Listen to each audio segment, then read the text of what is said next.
जय हिंद दोस्तों। BPSC hub में आप सभी का हार्दिक स्वागत है। बीपीएससी हब में आज बहुत ही महत्वपूर्ण टॉपिक पढ़ाने जा रहे हैं मध्यकालीन भारत से। वो है ग्रेट अकबर। अकबर के बारे में पढ़ाने जा रहे हैं।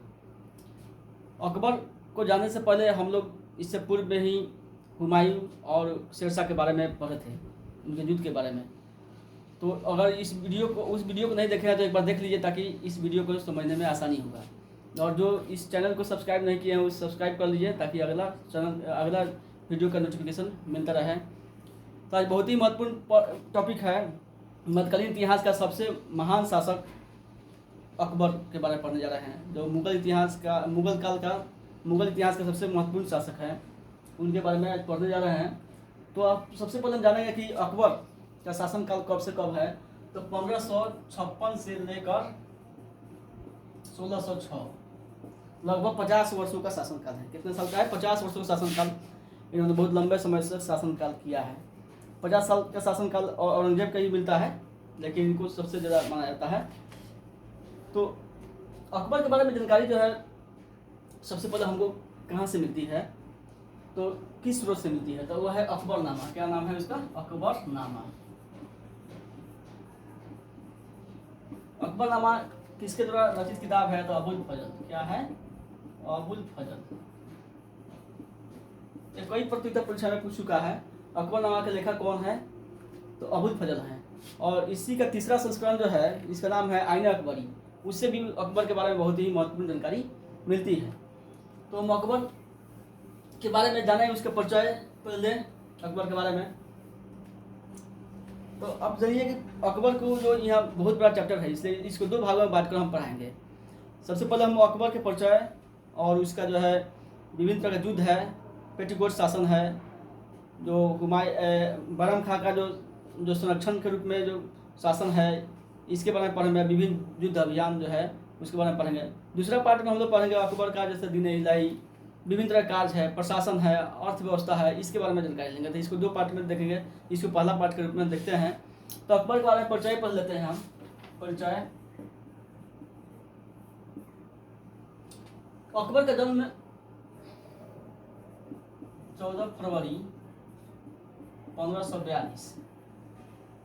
14 फरवरी याद रखिएगा। वैलेंटाइन डे जो 14 फरवरी के रूप में मनाया जाता है, उसी को याद रखिएगा। वैलेंटाइन डे के दिन ही क्या हुआ था? 14 फरवरी 1542 को अकबर का जन्म कहाँ हुआ था? अमरकोट।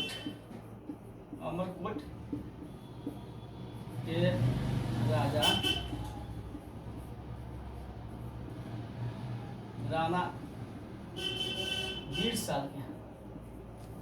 वीर साल के यहाँ इनका जन्म हुआ था। अमरकोट के राजा उस वक्त जो है हुमायूं निर्वासित जीवन जी रहे थे, यानी कि वो अपना भारत को छोड़ के विभिन्न क्षेत्रों में, जैसे भारत से उनको शेरशाह ने खदेड़ दिया था, तो वो कहाँ चल गया था? अफगानिस्तान, पाकिस्तान, सावर, इस सब इलाकों में क्या होता है, निर्वासित जीवन घूम रहे थे, घूम कर भाग रहे थे। उस वक्त ही उन्होंने क्या किया था, यहाँ पर रख दिया था। अमरकोट के राजा विश्वासी थे, उनके यहाँ रख दिए थे अपनी पत्नी हमीदा बानो को। तो हमीदा बानो के से क्या हुआ, अकबर का जन्म हुआ है। तो ये कहाँ के राजा थे? अमरकोट के राजा राणा वीर साल के यहाँ जन्म होता है। और इनका जो लालन पालन है का श्रेय जो जाता है महम आनगा का जाता है। किसको जाता है? महम आनगा। इसके बारे में हम आगे पढ़ते हैं। महम आनगा ने इनका लालन पालन मान के थे, इनका महम आनगा थी। इसके बारे में हम पढ़ते हैं। अकबर के जन्म के कुछ ही दिनों के बाद यह पंजाब का गवर्नर के रूप में काम करता है, एक शासक के रूप में काम करता है। और 1556 ईस्वी में दिल्ली के एक जो पुस्तकालय है, दिल्ली के पुस्तकालय से क्या दीन पनाह जिसको कहा जाता है, दीन पनाह, उसके सीढ़ी से गिरकर हुमायूं की मृत्यु हो जाती है। अचानक मृत्यु होने के बाद में उसके सीट खाली होता है शासक का। तो पंजाब में रहता है अकबर। तो अकबर को क्या किया जाता है? तुरंत ही राज्याभिषेक कराया जाता है पंजाब के कला भवन में। कहाँ पर? कलानौर, याद रखिएगा। राज्याभिषेक कहाँ कराया जाता है? कलानौर, पंजाब में, 1556 ईस्वी में, ताकि गद्दी क्या हो, खाली ना हो। तो वो पंजाब के क्षेत्र में रहते हैं और इनका संरक्षक के रूप में काम करते हैं बैरम खां। क्या नाम था इसका? बैरम खां। बैरम खां के बारे में पढ़ते हैं आगे। ये बहुत ही बड़ा मतलब क्या है, सेना नायक हैं। तो बैरम खां क्या है, उनका सेना नायक है, जिनके संरक्षण में क्या होता है कि एक कन्नौज में क्या होता है, राज्याभिषेक उनका होता है मात्र या 14 वर्ष की उम्र में। कितना होता है? 14 वर्ष की उम्र में। इसलिए कहा जाता है कि अकबर को स्वयं राज्याभिषेक नहीं कराया गया, राजा नहीं बने बल्कि बनाया गया उनको। अब देखें कि जब पंजाब के क्षेत्र में अकबर का अभिषेक होता है, दिल्ली का गद्दी खाली रहता है, इसी बीच में देखिएगा कि आदिल शाह का सरदार है। आदिल शाह को जानते हैं, सूर्यवंश से संबंधित है, जो बिहार में शेरशाह सूर्यवंश थे जौनपुर के अंतर्गत, तो उन्हीं का एक सरदार है आदिल शाह का। आदिल शाह के सरदार का नाम है हेमू। क्या नाम है इसका? हेमू। हेमू एक बहुत ही साधारण व्यक्ति है। एक रेवाड़ी के बाजार में एक बनिया है जो नमक का व्यापारी है, और उसको क्या करता है कि वहाँ का जो आदिल शाह है, आदिल शाह क्या करता है, सेना में बहाली करते हैं और उसके वीरता से प्रभावित होकर क्या होता है, वो सेना नायक के रूप में उसको बहाल करते हैं। तो हेमू जो है आदिल शाह का सेना नायक है। इन्होंने ही क्या किया कि इन्होंने क्या किया, दिल्ली पर कब्जा करता है। क्या करता है? दिल्ली के स्थान खाली है, वहाँ कब्जा करता है, और वहाँ का जो तारदी बेग है, जो मुगलों का क्या होता है, ये गवर्नर होते हैं, तारदी बेग को क्या होता है, खदेड़ देता है वहाँ से, और वो हेमू दिल्ली पर शासन करता है। दिल्ली पर शासन कब करता है? 1556 ईस्वी में, जब कन्नौज में वहाँ पर राज्याभिषेक करते हैं अकबर। उस बीच में क्या होता है कि दिल्ली पर कब्जा हेमू कर लेता है, और ये क्या करता है, विक्रमादित्य की उपाधि धारण करता है। क्या करता है? विक्रमादित्य, याद रखिएगा, विक्रमादित्य की उपाधि धारण करता है। ये 14वां व्यक्ति है जो विक्रमादित्य की उपाधि धारण करता है। अब एक सवाल ये भी आता है कि मध्यकालीन भारत के इतिहास में कौन सा हिंदू शासक है जिसने क्या दिल्ली पर शासन कर लिया, दिल्ली पर कब्जा कर लिया? तो हेमू है, याद रखिएगा। और वो विक्रमादित्य की उपाधि धारण करता है। इस बीच में क्या होता है कि तारदी बेग भाग कर पंजाब जाता है और इस खबर को बताता है कि दिल्ली पर हेमू नामक जो सेनापति है वो अधिकार कर लिया है और बहुत ही शक्तिशाली है। इस बात से बहुत ही अकबर नाखुश होते हैं, और बैरम खां इससे गुस्सा, नकारात्मक बात से गुस्सा में आकर उनकी हत्या करते हैं। और दोनों जो है, बैरम खां और अकबर दोनों दिल्ली के लिए कुछ करते हैं। दिल्ली में क्या होता है कि 5 नवंबर, याद रखिएगा, बहुत ही महत्वपूर्ण डेट है, 5 नवंबर 1556 ईस्वी। 5 नवंबर 1556 ईस्वी में हेमू और अकबर के बीच युद्ध होता है, जिसको पानीपत का द्वितीय युद्ध, पानीपत का द्वितीय युद्ध, पानीपत का द्वितीय युद्ध के नाम से जाना जाता है। एक युद्ध तो देखा होंगे, पानीपत के प्रथम युद्ध बाबर 1526 ईस्वी में हुआ था, इब्राहिम लोदी के बीच, बाबर और इब्राहिम लोदी के बीच। लेकिन 1556 ईस्वी में होता है पानीपत का द्वितीय युद्ध, अकबर और हेमू के बीच। इसमें इस युद्ध को काफ़ी मतलब कि निर्णायक भूमिका में थी। हेमू इसको जीत रहा था, लेकिन इसी बीच में क्या होता है कि एक तीर उसको आँख में लग जाता है और मूर्छित होकर गिर जाता है, और सेना में क्या होता है, भगदड़ मच जाने के बाद क्या होता है कि वह युद्ध को क्या होता है, अकबर जीत लेता है। और यह युद्ध पानीपत के द्वितीय युद्ध से क्या होता है, दिल्ली पर अकबर का शासन रहता है। यानी अब क्या होता है कि मुगल वंश की स्थापना क्या होता है, दिल्ली पर होता है। और भाई कि जब मुगल वंश की स्थापना दिल्ली पर होता है तो बैरम खां क्या होता है, संरक्षक होता है। क्या होता है? बैरम खां क्या होता है, इसका संरक्षक होता है। किसका? अकबर का। उस वक्त अकबर का उम्र बहुत कम है, 14 वर्ष है। तो इन्हीं के देखरेख में क्या होता है कि वह पूरा शासन प्रशासन और चलाने का काम करता है। लेकिन चूंकि शासक के रूप में कौन है, अकबर है, तो कई जगह क्या होता है, दोनों में क्या होता है, मतभेद शुरू होता है। और बैरम खां शिया मुस्लिम है, क्या है, शिया है। और जितने भी जो दरबारी है वो क्या है कि सुन्नी है, तो इसलिए क्या होता है कि दोनों में नहीं पड़ता है। इसी बीच में क्या होता है कि जो हरम दल का जो महिलाएं हैं जो पेटीकोट शासन चलाती हैं, वो भी उनसे नाखुश रहते हैं बैरम खां से। और कई जगह देखा गया है कि बैरम खां जो है अकबर के जो मतलब कि चूँकि राजा हैं, तो अकबर के कई जो निर्णय में क्या होता है कि वो अपना उसमें क्या करता है कि दखल देते हैं, जिससे क्या होता है कि धीरे धीरे अकबर क्या होता है नाखुश होने लगता है और ऐसे भी अकबर धीरे धीरे क्या होता है, जवान हो रहा होता है, सब समझदारी बढ़ रही है, तो अब स्वयं वो निर्णय लेना चाहता है। इसलिए कई युद्ध देखिएगा, जैसे कि हेमू के युद्ध में देखिएगा तो हेमू जब आत्मसमर्पण, तीर लग जाता है, आत्मसमर्पण कर देता है, तो अकबर चूँकि आत्मसमर्पण किए हुए दास या गुलाम को वो क्या करता है, वो हत्या नहीं करना चाहता है। लेकिन उस वक्त बैरम खां क्या करता है, उसकी हत्या, उसे गर्दन काट देता है। इससे भी वो काफ़ी दोनों में मतभेद होता है। फिर अब देखिएगा कि जो रणथंभौर के राजा जब हार जाते हैं, तो उस वक्त भी उसकी सर कलम करने का कोशिश बैरम खां करता है, लेकिन उस वक्त क्या होता है, अकबर ने उसको बचाता है और वो दास के साथ कैसा व्यवहार करना चाहिए वो मतलब बताता है। एक शुरुआत करता है, दास प्रथा का अंत करता है। दास प्रथा में क्या था कि जो युद्ध में हार जाता था, जो भी मैं शासक और उसके जो मतलब कि जितने भी मतलब सेना थे, उनको दास बना दिया जाता था, उनको दास के जैसा व्यवहार किया था, गुलाम बनाकर उनको वैसा व्यवहार किया था, उनको दुर्व्यवहार किया जाता था। लेकिन अकबर ने क्या किया कि दास प्रथा खत्म करता है और उनके साथ क्या सम्मानजनक व्यवहार करता है, और जो राजा होते हैं उनको क्या मनसब देता है, यानी सम्मानित करता है। तो ये नया शुरुआत करता है इन्होंने। इसलिए क्या होता है, दोनों में मतभेद होता है। बैरम खां से वो मुक्त होना चाहता है अकबर। इसी बीच में क्या होता है, अकबर एक आगरा से दिल्ली के लिए अभियान करता है, और दिल्ली में जाकर क्या करता है कि एक आदेश जारी करता है, जिसमें वो बोलते हैं कि जितने भी मंत्री है या जो मतलब सेना है, वो क्या हमारे सामने आत्मसमर्पित कर दे। तो वो बैरम खां समझ जाते हैं कि वो अपना शक्ति को क्या होता है कि पूरा अपने हाथ में लेना चाहता है, और इस बात को मान लेते हैं। लेकिन इस बीच में क्या होता है कि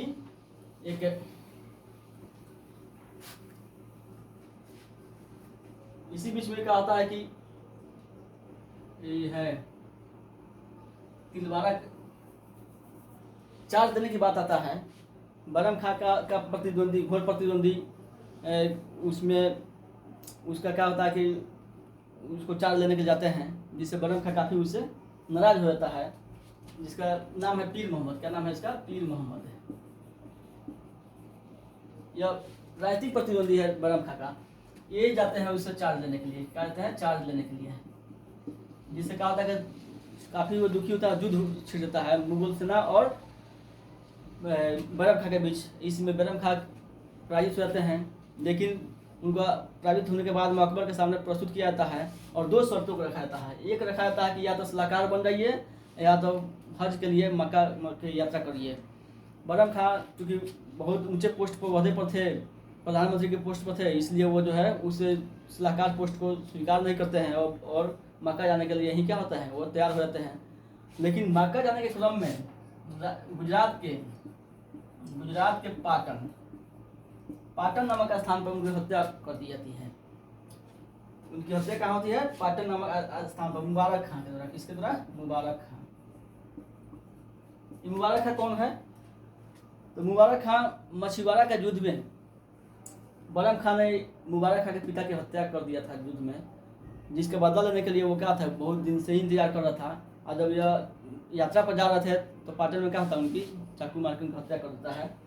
और यहाँ से क्या होता है कि यह घटना 1560 ईस्वी की है। इससे क्या होता है कि बैरम खां का क्या होता है, अंत हो जाता है।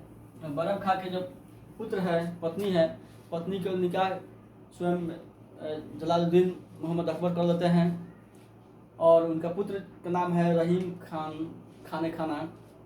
तो वो खाना क्या करते हैं, उनके संरक्षण में आ जाते हैं, जो उनके क्या नवरत्नों में शामिल होते हैं। इस तरह से उनको मुक्ति मिल जाती है।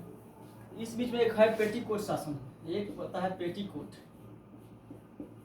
या पर्दा शासन।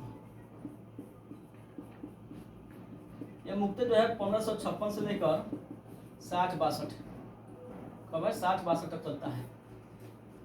पेटीकोट शासन में क्या होता है कि इसमें कुछ महिलाएं हैं जो काफ़ी शक्तिशाली हैं, और क्योंकि अकबर का जो मतलब राज्याभिषेक बहुत कम उम्र में होता है, तो वो क्या होता है कि शासन अपने खुद करना चाहती है। तो इसमें उनका धाय माँ है महामंगा। कौन है? महामंगा। ये हरण दल का प्रमुख होता है। तो ये प्रमुख होती है, धाय माँ है, वही लालन पालन की थी उनका जो है 15 वर्षों तक ले। तो इनकी हर बातों को मानता भी है अकबर। तो इन्हीं के क्या होता है कि शासन पर इनका प्रभाव बहुत ज़्यादा रहता है, जो चाहती है वही होता है। तो इनका जो प्रभाव सबसे अधिक रहता है, महिलाओं का प्रभाव रहता है, जो जीजा अनका भी है, ये भी है। तो इन लोगों का महिलाओं के प्रभाव के कारण ही शासन चलता है। इसलिए इस शासन काल को 1556 से लेकर 60-62 के काल को क्या कहता है, पेटीकोट शासन या पर्दा शासन के नाम से जाना जाता है। इसमें स्वतंत्र रूप से अकबर अपना शासन या अपना जो मतलब क्या करते हैं, शासन नहीं कर पाते हैं स्वतंत्र रूप से, इसलिए इसको पेटीकोट शासन के नाम से जाना जाता है। इस बीच में क्या होता है कि एक मालवा का युद्ध होता है, मालवा का युद्ध 1560-62। इस युद्ध में क्या होता है कि महामंगा के पुत्र हैं आदम खां। क्या नाम है? आदम खां। आदम खां किसका पुत्र है? महामंगा का पुत्र है। इस युद्ध में इन्हीं को नेतृत्व में युद्ध होता है, मालवा का अभियान होता है।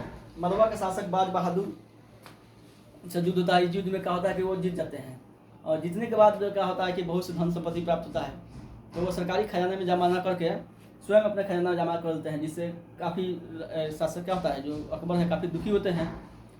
और साथ ही साथ अकबर के विरुद्ध भी एक षड्यंत्र रच देता है उनकी हत्या के लिए आदम खां। इसलिए अकबर इससे दुखी होकर उनको का छत से फेंकवा देता है, उनकी हत्या होता है। और इस मौत के शोक में जो है उनकी माँ महामंगा भी क्या होती है, मर जाती है 1562 में। और इनके मरने के बाद क्या होता है कि धीरे धीरे हरमदल का प्रभाव क्या होता है, कम होने लगता है, यानी पेटीकोट शासन क्या होता है, समाप्त हो जाता है। कुल मिला के फिर देखिएगा कि 10 प्रथा का अंत करते हैं 62 में, फिर 63 में तीर्थ यात्रा कर भी खत्म करते हैं, 64 में देखिए कि आपको दजिया कर भी खत्म करते हैं अकबर। तो ये सब काम करते हैं, और 1564 तक क्या होता है कि पेटीकोट शासन पूरी तरह से खत्म होता है, और स्वतंत्र शासन 1564 से अकबर का शुरू हो जाता है। अब अकबर के द्वारा जो है विभिन्न तरह का अभियान इस बीच में किया जाता है, विभिन्न तरह का लड़ाई लड़ा जाता है। अब इसको देखते हैं। पहले जैसे कि आप जानते हैं कि पहला जो लड़ाई है वो कौन है, मालवा का युद्ध।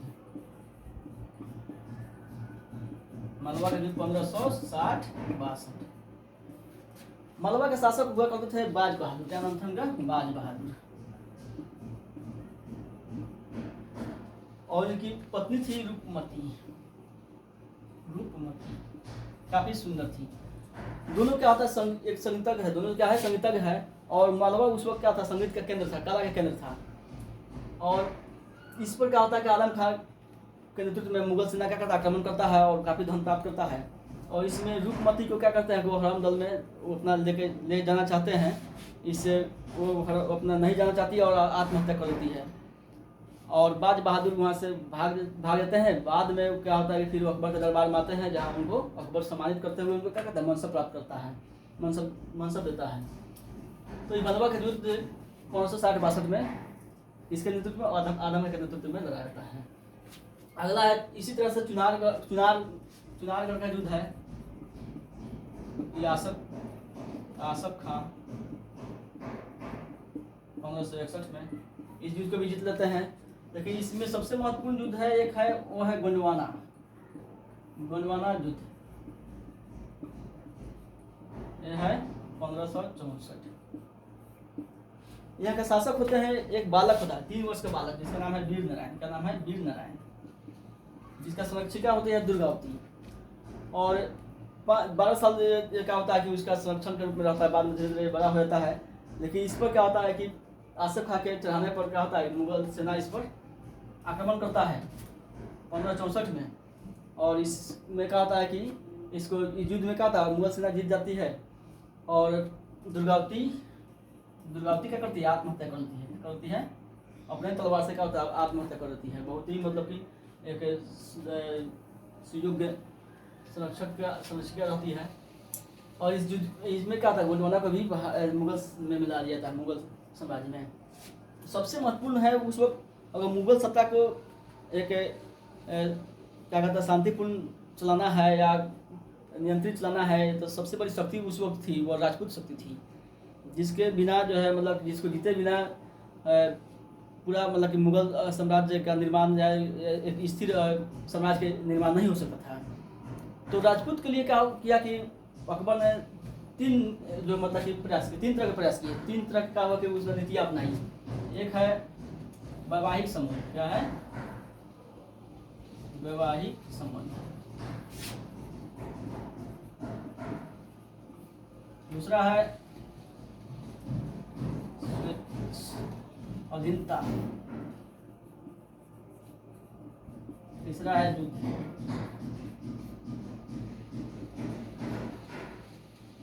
स्वेच्छा से अधीनता स्वीकार करना। तो उसने अकबर ने क्या किया कि राजपूतों के साथ 3 तरह की नीतियाँ अपनाया।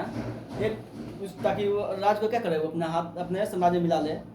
तो अकबर किसी भी राज्य को डायरेक्ट अपने साम्राज्य में नहीं मिलाता था, क्योंकि इससे क्या होता विद्रोह होता है।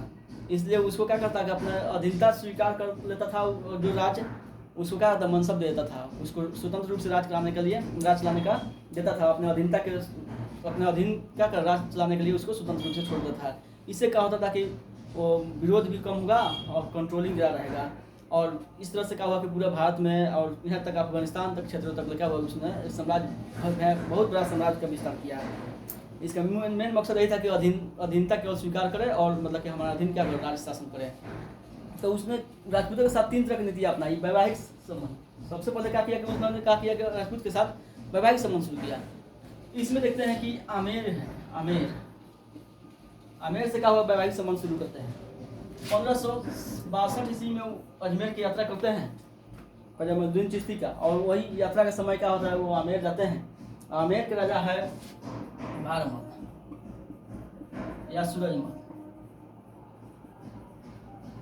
जिनसे क्या होता है, इनकी पुत्री है जोधाबाई, इनसे जोधाबाई, जिसको आप जानते हैं कि आप लोग बहुत ही इसको जोधाबाई कहानी आप लोग चाहे फिल्म में देखते होंगे। तो जोधाबाई से क्या होता है कि उनकी शादी होती है अकबर के साथ। तो अकबर के साथ जो वैवाहिक संबंध है राजपूतों का, तो ये नहीं है कि वो जो है जो मुस्लिम है और मुस्लिम का क्या होता है कि वो इस्लाम धर्म को कबूल करवा देता है और सभी जो मतलब उसका जो मतलब कि जो कानून है नियम है सबको पालन करना, ऐसा कोई बात नहीं था। उस वक्त जो शासन का जो मतलब कि मेन था वो तो मतलब वैवाहिक संबंध स्थापित किया, लेकिन उसको धर्म में हस्तक्षेप नहीं किया। उसको धर्म के लिए क्या स्वतंत्र रखा, यानी अपना वो धर्म को घर में रहते हुए अपना धर्म को पालन कर सकती है और अपना धर्म का ये पालन कर सकता है, यानी कि धार्मिक रूप से क्या किया, स्वतंत्र छोड़ दिया। इससे क्या हुआ कि दोनों के बीच टकराव नहीं हुआ और क्या हुआ कि यह संबंध आसानी से दोनों में क्या हुआ चलता रहा, यानी हिंदू मुस्लिम का समन्वय का कार्य कर दिया। तो जोधाबाई से शादी कर लिया। और इसी घर से देखते हैं कि मान सिंह जो है, मान सिंह इन्हीं का जो भाई है, वो क्या होता है कि एक आप जानिए एक मनसबदार हैं अकबर के दरबार में। बाद में उनको बहुत बड़ा सेनानायक बनाया जाता है, जो कई युद्धों में देखिएगा कि उनको लड़ाई करने का मौका मिलता है। आप देखिएगा कि मान सिंह कितना बड़ा सेनानायक के रूप में आते हैं। तो ये आमेर से क्या होता है कि वैवाहिक संबंध स्थापित करते हैं और आमेर पर क्या होता है आमेर उनका अधीनता को स्वीकार करता है। इस स्वेच्छा से जो बहुत सारा राज्य है जैसे रणथंभौर पर हमला करते हैं, लेकिन बाद में क्या होता है कि वो मतलब कि जो उनको दास गुलाम कर देता है और उनको हत्या नहीं करता है। इससे खुश होकर वो क्या होता है, उनको अधीनता का स्वीकार कर देता है और स्वेच्छा से राज के लिए तैयार रहते हैं। उसी तरह देखिएगा मेरता है, रणथंभौर है, इसके बाद में देखिएगा बीकानेर है। तो ये सब राज्य क्या है कि उनका अधीनता को स्वयं स्वीकार करता है। ये सब राजपूत राज्य है। लेकिन राजपूत राज्यों में सबसे जो महत्वपूर्ण राज्य है वो है मेवाड़ का। कौन है? मेवाड़, जिसकी राजधानी चित्तौड़ के नाम से जानते होंगे, चित्तौड़। तो मेवाड़ बाद में इसकी राजधानी चित्तौड़ के बाद में कुंभलगढ़ भी पड़ता है। कौन होता है? कुंभलगढ़। तो इसके बारे में बताते हैं कुंभलगढ़ कैसे राजधानी होता है। तो मेवाड़ का राजा उस वक्त जो समकालीन थे अकबर के, वो थे महाराणा उदय सिंह। उदय सिंह एक मतलब कि उनके शासन काल में 2 योद्धा होता है, 2 सेनानायक होता है। एक है जयमल, दूसरा है पन्ना।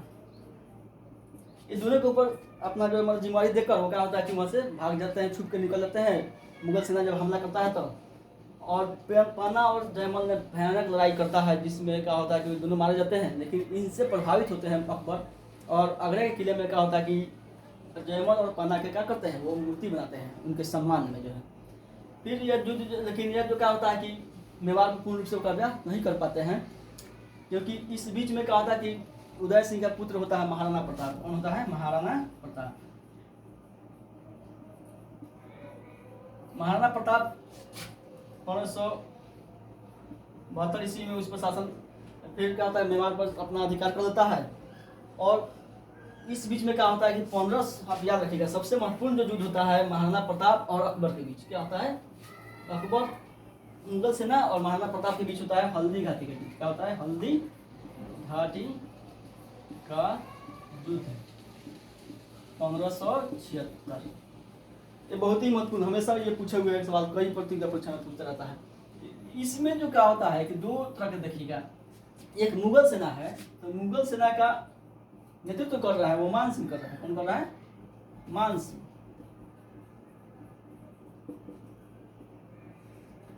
और ये है महाराणा प्रताप का सेना, क्या है, प्रताप का सेना। इस सेना इसका कर रहा है हकीम खान, हकीम खान सूर। देखिएगा, एक हिंदू शासक का जो सेनानायक है वो हकीम खान है, एक मुस्लिम जो सेना है उसका सेनापति कौन है, मान सिंह है। लेकिन काफी लोगों में क्या है कि विश्वसनीयता है और युद्ध भयंकर युद्ध होता है। इस युद्ध में क्या होता है कि मुगल सेना जीत जाती है। इसमें मान सिंह के साथ आसफ खान भी गए होते हैं, आसफ खान के नेतृत्व में भी रहता है। मान सिंह और आसफ खान के नेतृत्व में इस युद्ध में मुगल सेना की जीत हो जाती है। लेकिन पूर्णतः यह जो है मतलब कि मेवाड़ को अधिकार नहीं होता है और अपनी राजधानी को क्या करता है, महाराणा प्रताप बदल कर कहाँ कुंभलगढ़ कर देते हैं इस बीच में जो है, और जंगल की तरफ भाग जाते हैं। और वहाँ से छपमार युद्ध, गुरिल्ला युद्ध, कौन सा युद्ध, गुरिल्ला, याद रखिएगा ये बहुत ही महत्वपूर्ण शब्द है, गुरिल्ला युद्ध, छपमार युद्ध। छपमार युद्ध की शुरुआत किसने किया है, तो महाराणा प्रताप। किसने किया है, महाराणा प्रताप। बाद में यही युद्ध को देखिएगा शिवाजी अपनाते हैं। फिर जो अंबर जो है वहाँ का राजा है जो दक्षिण का, वो देखिएगा। तो ये गुरिल्ला युद्ध की शुरुआत किसने किया है, महाराणा प्रताप ने। जो मतलब जंगल में छुपे हुए रहते हैं और कभी कभी आके का हमला करते हैं, किस पर, छपमार युद्ध करते हैं मुगल सेना। मुगल सेना काफी परेशानी में रहते हैं और वह जो है पूर्णतः अधिकार मेवाड़ को अकबर का नहीं हो पाता है। बाद के शासक आते हैं उन पर, उन्होंने क्या किया, इस पर अधिकार करता है। अकबर का एक और अभियान है गुजरात अभियान। क्या है, गुजरात अभियान। यह है 1573 ईस्वी। गुजरात अभियान, मुजफ्फर खां वहां का शासक होते हैं। कौन होता है, मुजफ्फर खां। इनके बीच विरुद्ध होता है और यहीं पर बताया जाता है, एक सवाल पूछता है कि अकबर ने समुद्र कहाँ देखा था, तो गुजरात अभियान के समय ही क्या खमात खाड़ी के में क्या होता है, उन्होंने समुद्र को पहली बार देखा था। यह सवाल पूछ चुका है। और वहाँ ही क्या होता है कि उन्होंने गोवा में ही क्या होता है, वो पुर्तगालियों से भी मिला था वहाँ पर। तो ये सब चीज़ जो है उनको ये पूछता है सवाल। 1576 में बिहार अभियान होता है। कहाँ होता है, बिहार के अभियान, बिहार अभियान। इसमें मुनीब खां होते हैं, मुगल सेना नायक मुनीब खां। मुनीब खां मुगल सेना का नायक होते हैं, जिनके नेतृत्व में क्या होता है कि बिहार अभियान किया जाता है। और बिहार अभियान में क्या होता है कि दाऊद खां के विरुद्ध होता है। किसके खां, दाऊद खां के विरुद्ध। दाऊद खां अपना विस्तार करने लगते हैं, जिसके खिलाफ में क्या होता है कि मुगल सेना इस पर आक्रमण करता है। और 1574 में क्या होता है कि बिहार पर भी मुगलों का अधिकार हो जाता है। इस बीच में देखिए कि बहुत से मतलब प्रांत को धीरे धीरे विस्तार करता है। पश्चिम में अथी करता है, पश्चिम और उत्तर में देखा जाता है काबुल है, सिंध है, कश्मीर है, सभी पर क्या होता है कि कब्जा कर लेते हैं। और दक्षिण अभियान में देखिएगा कि चूंकि वहाँ चक्रवर्ती शासन के शासक बनना चाहते हैं अकबर, और यही सोच की वजह से क्या दक्षिण अभियान भी करते हैं। दक्षिण अभियान में देखिए खान देश का अभियान है, और एक है अहमदनगर दक्षिण का द्वार माना जाता है, जहाँ यहाँ बहुत भयंकर लड़ाई होता है चांद बीबी के साथ। कितना है, चांद बीबी। लास्ट जो लड़ाई होता है उनका असीरगढ़ होता है। कौन, असीरगढ़ दक्षिण में। यह होता है 1601 ईस्वी। उससे पूछे हुए सवाल, ये सवाल पूछे हुए हैं कि असीरगढ़ की लड़ाई कब हुआ था, 1601 ईस्वी में हुआ था। और यह लास्ट लड़ाई है दक्षिण में। इस बीच में क्या होता है कि अभी अभियान चालू है जब तक, इसी बीच में क्या होता है कि जो इलाहाबाद में इनका पुत्र है सलीम, क्या नाम है इनका, सलीम, बाद में यही जाकर क्या बनते हैं, जहांगीर। सलीम क्या करता है कि विद्रोह कर देता है, और आंतरिक विद्रोह होने की वजह से क्या होता है कि पुनः वह क्या होता है, लौटते हैं अपना उत्तर भारत की तरफ लौटते हैं, और यहीं पर क्या होता है कि अजरा जाते हैं। इस तरह से अभियान जो है मतलब इनका पूर्ण रूप से चलता है। और इनके बारे में और भी महत्वपूर्ण जानकारी हम जैसे प्रशासन, आर्थिक इनके क्या देन है, धर्म के क्षेत्र में क्या क्या इन्होंने काम किया है, ये सब काम देखने के बाद क्या होंगे, महानता के बारे में जानकारी आपको हो जाएगी। इसलिए इस चैनल को सब्सक्राइब करिए ताकि अगला जो इसका जो दूसरा जो इसका पार्ट है वो आपको मिल जाए। जय हिंद।